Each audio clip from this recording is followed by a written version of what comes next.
तो दोस्तों नया साल आ चुका है 2025 और आज इस वीडियो की शुरुआत मैं इस बात से कर रहा हूँ कि सर हम ऐसे क्या चीज़ें करें और कैसे अपने मानसिक रोगों को जल्दी ठीक कर सकते हैं ताकि हमको डॉक्टरों के ज़्यादा चक्कर ना लगाने पड़े और बहुत ज़्यादा इस महंगाई के दौर में ज़्यादा हमारा खर्चा ना हो।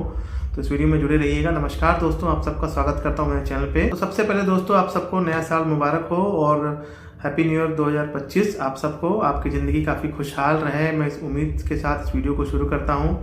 आप मानसिक रूप से स्वस्थ रहेंगे तभी जीवन में अपने सारे काम कर सकेंगे और इसीलिए मैं इस वीडियो को पहले दिन बना रहा हूं ताकि मैं सोचा कि पहले दिन से ही आपकी लाइफ में एक पॉजिटिव शुरुआत हो सके और सबसे पहले जो हमारा शरीर है उसमें हमारा जो मन है, जो हमारा ड्राइवर है, वो खुश रहे तभी ज़िंदगी हमारी आगे बढ़ पाएगी। आज हम इस पर बात करने वाले हैं कि कैसे हम अपने मानसिक रोगों को जल्दी ठीक कर सकते हैं।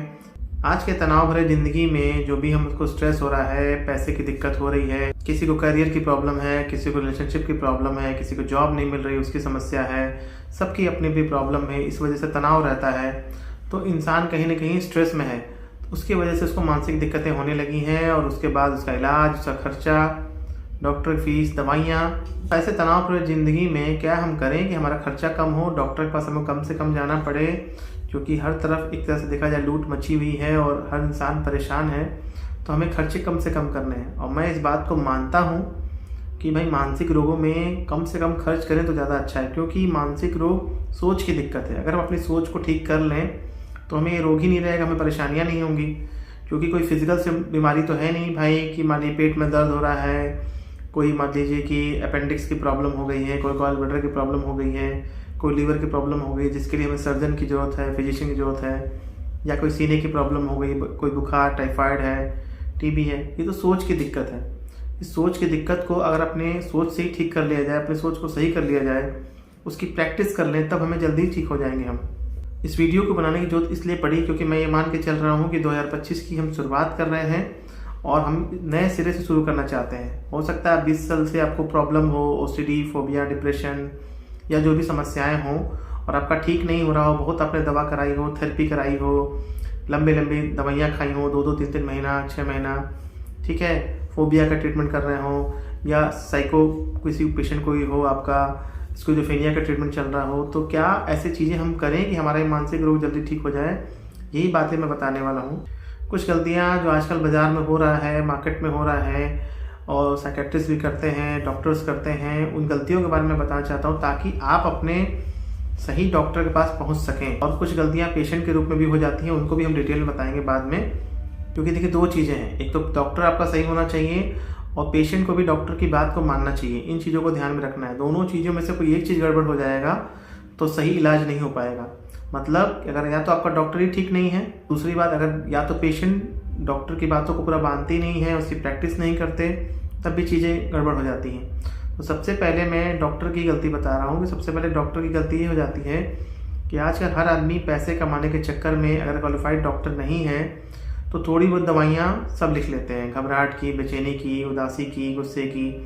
अभी मैंने कई बार देखा है, मेरे पास पेशेंट ऐसे आते हैं जो नॉन क्वालिफाइड साइकेट्रिस्ट हैं, BMS हैं, MBBS हैं, हर आदमी मानसिक दवाइयाँ लिखने जा रहा है। इवन मैंने फिजिशियंस को देखा है, MD फिजिशियन है, ठीक है, मानसिक दवाइयाँ थोड़ी हद तक लिख सकते हैं। जब आपको दिख रहा है कि पेशेंट प्रॉब्लम ज़्यादा है, उसको सोच की प्रॉब्लम है, तो आपको उसको साइकेट्रिस्ट पास रेफ़र करना चाहिए। लेकिन कोई भी डॉक्टर जो है वो पेशेंट को रेफ़र नहीं करना चाहते, कुछ लोग को छोड़कर, क्योंकि उसमें उनका पैसा बनता है, आप सब जानते हैं। वो सोचते हैं कि भाई ठीक है, घबराहट बेचैनी है, इतना तो हम भी जानते हैं। इसमें क्या होता है कि जब कोई साइकेट्रिस्ट नहीं है, जैसे कोई न्यूरोसर्जन है या कोई भी है, वो अगर आपकी दवा लिख रहा है, सिर्फ दवा से पेशेंट ठीक नहीं होगा। ये बात मैं 100% हर बार बताता हूँ। पेशेंट की बातों को समझना पड़ेगा, तो उसकी कहाँ परेशानी है, क्या चीज़ को अटक रहा है पेशेंट, क्या उसकी फाइनेंशियल प्रॉब्लम है, करियर की प्रॉब्लम है, ठीक है, क्या सोच की दिक्कत हो रही है, क्या पेशेंट ज़्यादा सोच रहा है किसी बात को लेकर, या उसके घरेलू सब चीज़ें कैसी हैं, घर में झगड़े बहुत ज़्यादा हो रहे हैं, पेशेंट की घर में इज्जत होती है कि नहीं होती है, या पेशेंट घर वालों की बातों को मान रहा है कि नहीं मान रहा है। कई बार पेशेंट को बीमारी समझ में नहीं आती है। जैसे मेरे पास OCD के पेशेंट जो भी आए थे 1-2 दिन पहले, उनको अपनी बीमारी ही नहीं पता है कि उनको प्रॉब्लम क्या है, खाली सिर में दर्द की बातें कर रहे थे। तो जब पेशेंट अपनी प्रॉब्लम को नहीं बता पाएगा डॉक्टर के सामने, और एक डॉक्टर जो है जो कि साइकेट्रिस्ट नहीं है या एक अच्छा साइकेट्रिस्ट नहीं है, मान लीजिए कि आप साइकेट्रिस्ट पास गए भी हैं, मैं मानता हूँ आजकल बहुत लोग जान गए हैं साइकेट्रिस्ट पास जा रहे हैं, लेकिन आपके साइकेट्रिस्ट 2-3 मिनट देख रहे हैं और डॉक्टर और टाइम नहीं दे रहे हैं। 4 सिम्टम सुने कि अच्छा क्या दिक्कत है, हाथ धुलता है, अच्छा ठीक है, और क्या करता है, ये करता है, गुस्सा आता है, हेडेक होता है, तो 3-4 दवाइयाँ दिया जाओ। मैं बलिया में जहाँ रहता हूँ उसके आसपास 100 किलोमीटर दूर एक डॉक्टर हैं, वो 2 से 3 मिनट पेशेंट देखती हैं और उसके बाद खटाखट 5 घंटे में 100 पेशेंट देख लेती हैं। चूँकि पहले से फेमस हो गए हैं तो फिर उनका चल गया है, तो भाई पेशेंट भी जाते हैं वहाँ पे। तो जो भी साइकेट्रिस्ट आपको 3 से 5 मिनट का समय दे रहा है या बातों को नहीं समझा रहा है, तो इसका मतलब वो अच्छा साइकेट्रिस्ट नहीं है। बात समझिए, उससे पैसा कमाने वाली बात हो रही है। समझ रहे हैं बात? ये पहली गलती हो जाती है जिसको आपको नहीं करना है 2025 में। आप अपने आसपास या आपके 100 किलोमीटर दूर, जितना भी दूर आपके कोई साइकेट्रिस्ट हो जो आपसे 5-10 मिनट बात करे, ठीक है, वो ज़्यादा अच्छा। एक टाइम की कीमत होती है, चार्जेस होते हैं, लेकिन कम से कम 10 मिनट तो बात करना ही है। बातों को समझाना है पेशेंट को लेकर, पेशेंट की बातें समझनी होती हैं। कई बार तो 20 मिनट से ज़्यादा टाइम लग जाता है, पर परेशानियाँ लंबी लंबी होती हैं। 15-15 साल की, 20-20 साल की हिस्ट्री होती है। मेरे पास तो बहुत सारे पेशेंट ऐसे आते थे जो कई बार मुझसे हाथ जोड़ के बोलते थे कि डॉक्टर साहब ये पूरा पर्चा है, मेरी आप कहानी सुन लीजिए, मेरी बातों को आप सुन लीजिए, आज तक मुझे किसी ने सुना नहीं है। पूरा लिख के लाते थे, 2 पेज 4 पेज लिख के लाते थे, बातों को उनको सुनाना पड़ता था। इस बात की वो रिक्वेस्ट करते थे कि डॉक्टर साहब फीस चाहे जितना भी ले लीजिए, लेकिन मेरी बातों को आप सुन लीजिए।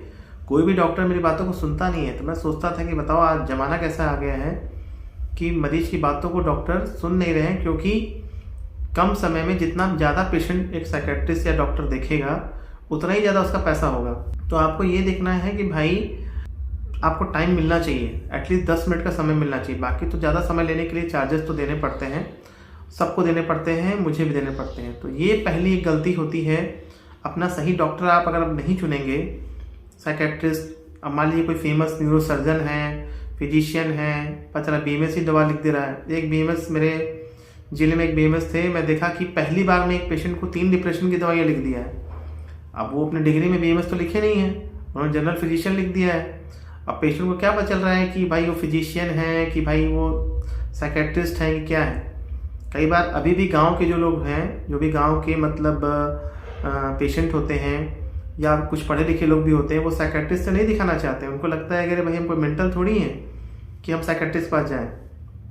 जबकि आज का ज़माना इतना स्टिग्मा का नहीं है, काफ़ी समझ हो गई है। कई बार पेशेंट ये सोचता है कि भाई हमको ऐसा ना हो कोई हमको मेंटल की दवाई दे दें, पागलपन की दवाई दे दें। तो अपने साइकेट्रिस्ट पे भरोसा करिए, ठीक है। एक डॉक्टर काफ़ी पढ़ लिख के आता है, तो अपने आसपास ऐसे साइकेट्रिस्ट देखिए। आपके ज़िले में नहीं है तो अपने दूर ज़िले में जाके देखिए, 10 मिनट समय देना चाहिए। और ऐसे साइकेट्रिस्ट को देखिए जो आपको कम से कम 15 दिन 20 दिन में बुलाए। ऐसा साइकेट्रिस्ट ना देख लीजिए जो 2-3 महीना 2-2 महीने की दवाई दे दे और ठीक है खाते रहो दवाई, महीने भर बाद आओ और खाते रहो। बहुत से साइकेट्रिस्ट ऐसे भी होते हैं कि पता 200 फीस ले रहे हैं, 300 फीस ले रहे हैं या 500 फीस ले रहे हैं, सिर्फ 3 मिनट टाइम दे रहे हैं। दवा आपको दे रहे हैं, ठीक है 2 महीने खाइएगा इसको, ये दवा चलती रहेगी, साल भर चलेगी, ये दवा 3 साल चलेगी। ऐसा नहीं होता है। ये पहले से इतना डिसाइडेड नहीं हो सकता है कोर्स की, हाँ 3 साल दवा चलेगी या 2 साल दवा चलेगी। ये सब पैसे बनाने के तरीके होते हैं। बहुत सारे साइकेट्रिस्ट ऐसे भी हैं कि EEG जाँच कराते रहते हैं, ठीक है, CT स्कैन करवा दिए, खून की जाँच, ये जाँच वो जाँच। जबकि मानसिक रोगों में मैक्सिमम जाँचें बात करके होता है।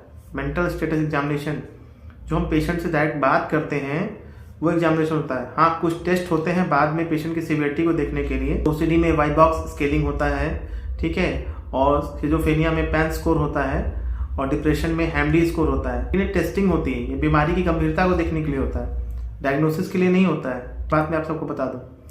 तो ये तो साइकेट्रिस्ट की कुछ गलतियाँ हैं, डॉक्टर साइड की गलतियाँ हैं। पेशेंट साइड की गलतियाँ कई बार ऐसी हो जाती हैं कि पेशेंट में दवा लेते हैं, चलो महीने भर दवा खा रहे हैं, 2-2 महीना वही दवा खा रहे हैं। कई बार मेरे यहाँ पेशेंट आते हैं तो पता चलता है कि 2-2 महीना वही दवा खा रहा है। अपने से बोलता है कि डॉक्टर साहब मुझे लगा कि ये दवा खाना है, 2 महीने खा लेते हैं, अच्छे से खा लेते हैं, उसके बाद दिखाएंगे। मरीज पता चला कि 2 महीने तक वही दवा खा रहा है, डॉक्टर से दिखाई नहीं रहे हैं। और क्योंकि जितनी बार आप डॉक्टर से मिलेंगे, जितना डॉक्टर आपको समझाएंगे, उससे जल्दी आप ठीक हो जाएंगे। भाई साल भर 2 साल 5 साल दवा नहीं ना खानी है। अगर आपको जल्दी ठीक होना है तो फटाफट 10 दिन 15 दिन या मैक्सिमम 20 दिन या महीने भर में आपको जाकर मिलना है डॉक्टर से। फिर जब आपकी कंडीशन स्टेबल हो जाती है तो कुछ समय बाद आपको मैक्सिमम 1 महीना 1.5 महीने की दवा दे दी जाती है, या कंडीशन पर डिपेंड करता है। लेकिन शुरुआत में आपको हर 10-15 दिन पे या महीने भर पे जाकर मिलना है अपने साइकेट्रिस्ट से।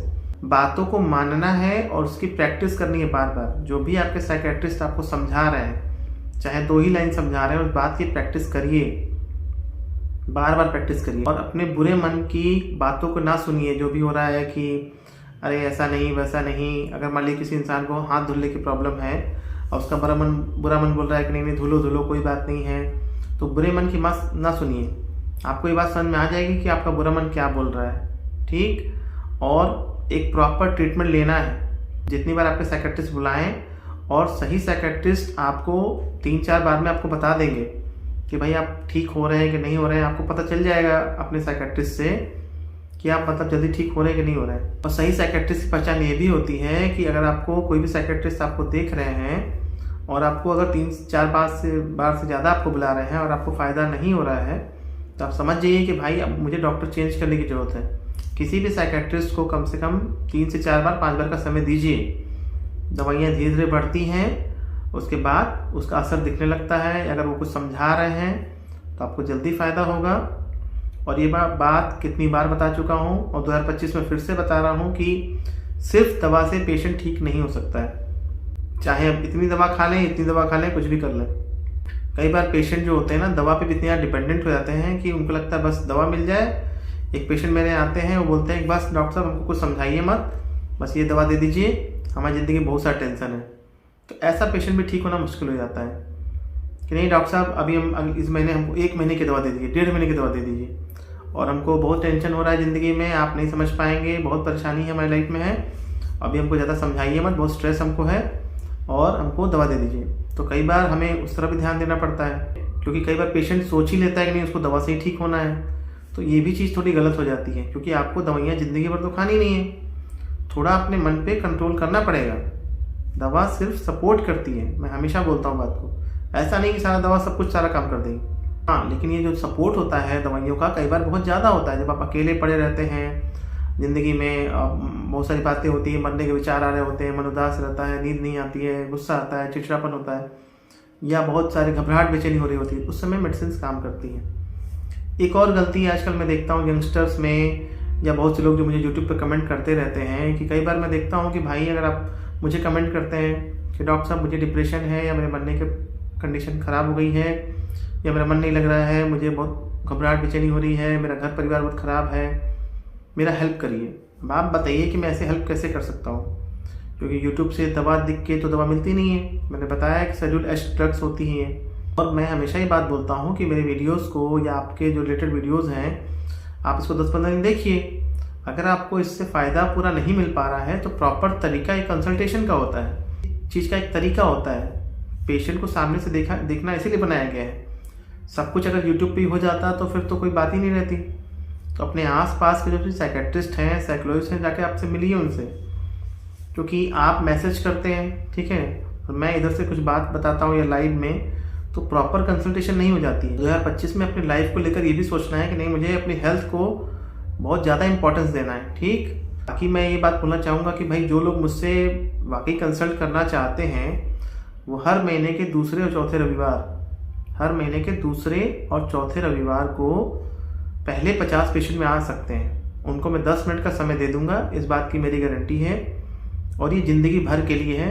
उस दिन फीस नहीं लगती है मेरी, ठीक है। हाँ, बाकी प्रॉपर डिटेल काउंसलिंग नहीं होती है। 10 मिनट से ज़्यादा समय हम नहीं दे पाएंगे, ये बात क्लियर है। मैं अपनी बात कह सकता हूँ। तो मेरे आसपास के जो भी लोग हैं वाकई मुझसे दिखा सकते हैं। हाँ, जो बहुत दूर के हैं, जो 200, 300, 500 किलोमीटर से हैं, मैं उनको नहीं बोलूँगा कि मेरे आके दिखाइए। मैं यही बोलूँगा कि मेरे ऐसा डॉक्टर या मुझसे कोई अच्छा डॉक्टर हो जो आपके आसपास हो, जो आपको 10 मिनट का समय दे, उससे जाके मिलिए, उसको अपनी बात जाके बताइए। अगर वो आपसे चार्ज कर रहे हैं फीस का तो कोई बात नहीं है। एक अच्छा डॉक्टर वही होता है जो आपको 500 फीस ले लेकिन दवाई 100 रुपये की दे, ठीक है। ये भी बात मैं आपको बता दूँ। अच्छा डॉक्टर वो नहीं होता है जो 200 रुपये फीस ले और 1000 रुपये की दवा दे दे, क्योंकि फाइनली दवाइयाँ जो आपके शरीर में जाएंगी उसका साइड इफेक्ट भी आपको हो सकता है। तो क्वालिटी का पैसा दीजिए, ठीक है, और अपने शरीर पे इन्वेस्ट करिए। 2025 में अगर आपका मन सही नहीं रहेगा, आप मेंटली परेशान रहेंगे, गुस्सा, चिड़चिड़ापन, मन नहीं लग रहा है काम में, तो आप कितना लॉस कर रहे हैं, कितना फाइनेंशियल लॉस आपको हो रहा है ज़िंदगी में, कितना करियर का लॉस हो रहा है, रिलेशनशिप प्रॉब्लम हो रही है, हेल्थ का लॉस हो रहा है। ये भी हम सबको सोचना है ना ज़िंदगी में, क्योंकि 2025 तो स्टार्ट हो गया है। अब धीरे धीरे 1-2 दिन बीतेगा, फिर जनवरी बीत जाएगा, फरवरी बीत जाएगा, फिर करते करते फिर दिसंबर आ जाएगा, तो पता चला कि आपका 2025 भी बीत जाएगा। तो जो गलतियाँ पहले हो रखी हैं 24 तक, वो गलतियाँ हमें 2025 में नहीं करनी है। तो जो भी सारी बातें मैंने बताई, साइकेट्रिस्ट की कमी जो भी होती है, डॉक्टर कमी होती है, और आपके अंदर जो भी कमी अगर आपको लगती है, ठीक है, उस पर ध्यान दीजिए। और जो भी मेरे वीडियो में है उस पर पॉजिटिव कमेंट लीजिए कि मैंने क्या पॉजिटिव बातें बताई आप सबको। इन चीज़ों का आप सबको ध्यान देना है, ठीक है, तभी आपका ये रोग, मानसिक रोग ठीक हो पाएगा, नहीं तो फिर समय बीतता जाता है। तो उम्मीद करता हूँ बहुत कुछ आपको समझ में आया होगा इस वीडियो से, काफ़ी कुछ अच्छा लगा होगा इस वीडियो से। और 2025 की शुरुआत बहुत पॉजिटिव नोट से करना है। मानसिक रोग 100% ठीक होगा, बस बातों को मानिए, उसकी प्रैक्टिस करिए, बार बार प्रैक्टिस करिए। मैंने बहुत सारे वीडियोस बनाए हैं, OCD, depression, phobia, panic attack, schizophrenia, सब पे बनाए हैं, जाके देखिएगा, आराम से देखिएगा। 10 दिन देखिए, 15 दिन देखिए, अच्छा ना लगे तो आसपास के साइकियाट्रिस्ट से दिखाइए।